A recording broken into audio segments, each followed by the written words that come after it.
في مبرمجين شغالين كويس وفي مبرمجين كويس انهم شغالين. انا ديمي وانت بتشوف البرمجة سهلة.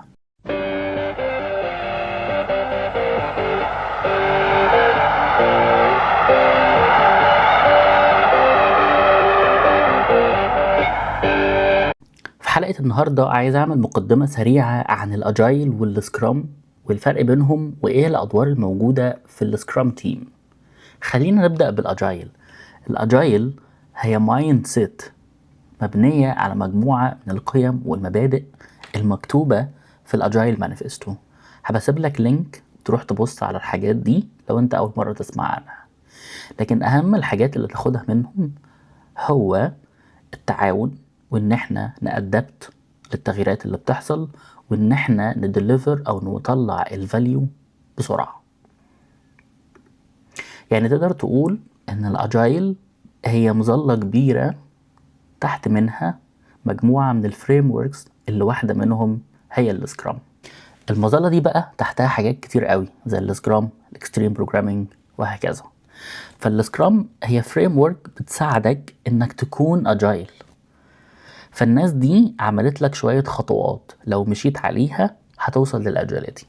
لكن صدقني التطبيق الاعمى بدون تغيير في عقليتك نفسها مش هيوصلك لحاجة. السكرام بتحدد لك ادوار معينة وكمان ايفنتس بتحصل بشكل دوري عشان تقدر تطلع نتائج. كلمة سكرام جاية من الرجبي. ايوه، الكرة الحمراء اللي شبه الشمامة. وقفة اللعيبة اللي انت شايفها دي اسمها سكرام.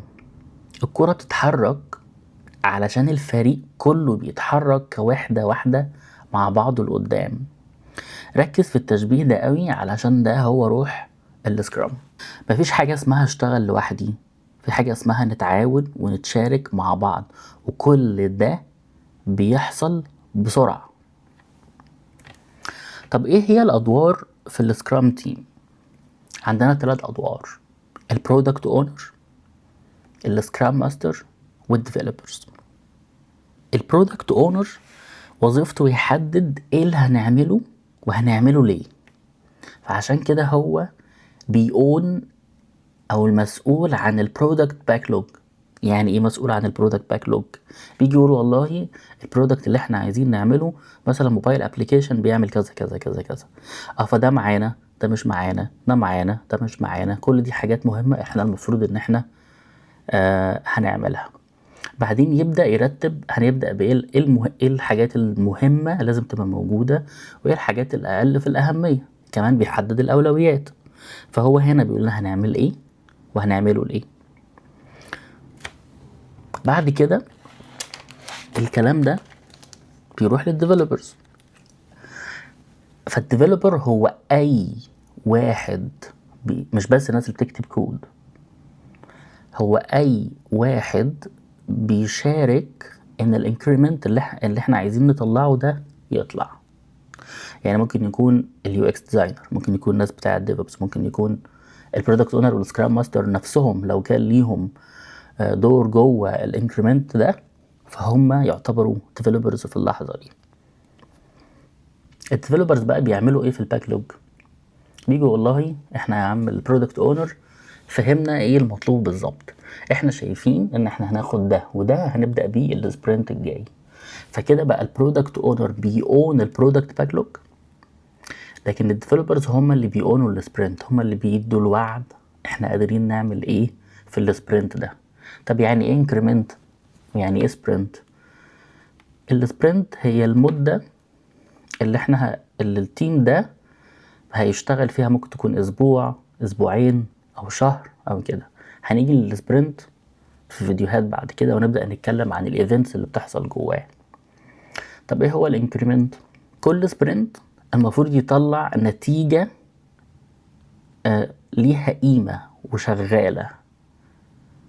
يعني مثلا لو الموبايل اب اللي احنا كنا بنتكلم عليه هنطلع في السبرنت ده شوبينج كارد شغالة، اقدر احط عليها ايتمز واقدر ريموف منها واقدر مش عارف اعمل ايه وهكذا.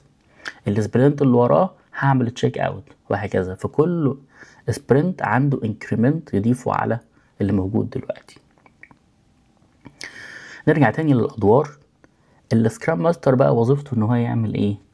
انه يكوتش التيم عشان يتبعوا الحاجات بتاعة السكرام، سواء افكار او ايفنتس او فاليوز.